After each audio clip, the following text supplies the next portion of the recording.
Hi friends, இன்றைக்கி நம்ம பார்க்க போகிறது பேபிக்கான பன்னீர் ரெசிபி. இது எப்படி செய்கிறதுன்னு பார்க்கலாமா? நான் 1/2 லிட்டர் மாட்டுப்பாலை நல்லா காய வச்சு அதில் கொஞ்சமாக குக்கிங் வினிகர் சேர்த்துருக்கேன். ஸோ பால் இந்த மாதிரி திரிஞ்சதுக்கப்புறமா அதை வடிகட்டி எடுத்துக்கலாம். கொஞ்சம் நல்ல தண்ணி ஊற்றி இதை நல்லா அந்த புளிப்பு டேஸ்ட் இல்லாமல் வடிகட்டி எடுத்ததுக்கப்புறமா இந்த பன்னீர் இந்த மாதிரி ஒரு சின்ன பன் மாதிரி கட்டி வச்சுருங்க. இது ஒரு 2-3 ஹவர்ஸ்க்கு அப்புறம் நல்லா செட் ஆயிரும். செட் ஆனதுக்கப்புறம் நமக்கு எந்த ஷேப்பில் வேணுமோ அந்த ஷேப்பில் இதை கட் பண்ணிக்கலாம்.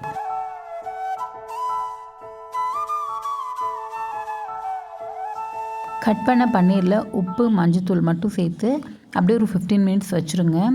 இப்போது இந்த பன்னீர் கிரேவி செய்கிறதுக்காக ஒரு சின்ன வெங்காயம், ஒரு 1/2 தக்காளி, கொஞ்சமாக கொத்தமல்லி தழை, சோம்பு, கிராம்பு, ஒரே ஒரு ஏலக்காய், சின்ன பட்டை இதை மட்டும் எடுத்துருக்கேன்.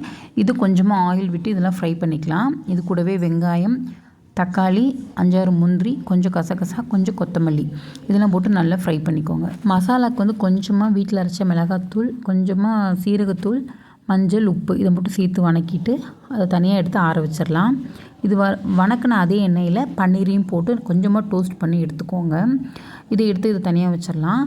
இப்போ நம்ம வணக்கின மசாலா எல்லாமே ஆறுனதுக்கப்புறமா மிக்ஸி ஜாரில் போட்டுட்டு கொஞ்சமாக தண்ணியை ஆட் பண்ணி நல்லா பேஸ்ட் மாதிரி அரைச்சி எடுத்துக்கோங்க. அதே கடாயில் கொஞ்சமாக எண்ணெய் சேர்த்துட்டு வெங்காயம், தக்காளி, ஒரே ஒரு பச்சை மிளகா போடுறதுனா போட்டுக்கலாம். அது கூடவே நம்ம அரைச்சி பேஸ்ட் இருக்குல்ல அதையும் போட்டு நல்லா கொதிக்க வச்சுருங்க. இது நல்லா கொதித்து பச்சை வாசம்லாம் போனதுக்கப்புறமா பன்னீர் ஆட் பண்ணிக்கலாம். ஃபைனலாக கொஞ்சம் கஸ்தூரி மேத்தி சேர்த்து இது நல்லா கொதிக்க விட்டு திக்கானதுக்கப்புறமா இறக்கிடுங்க.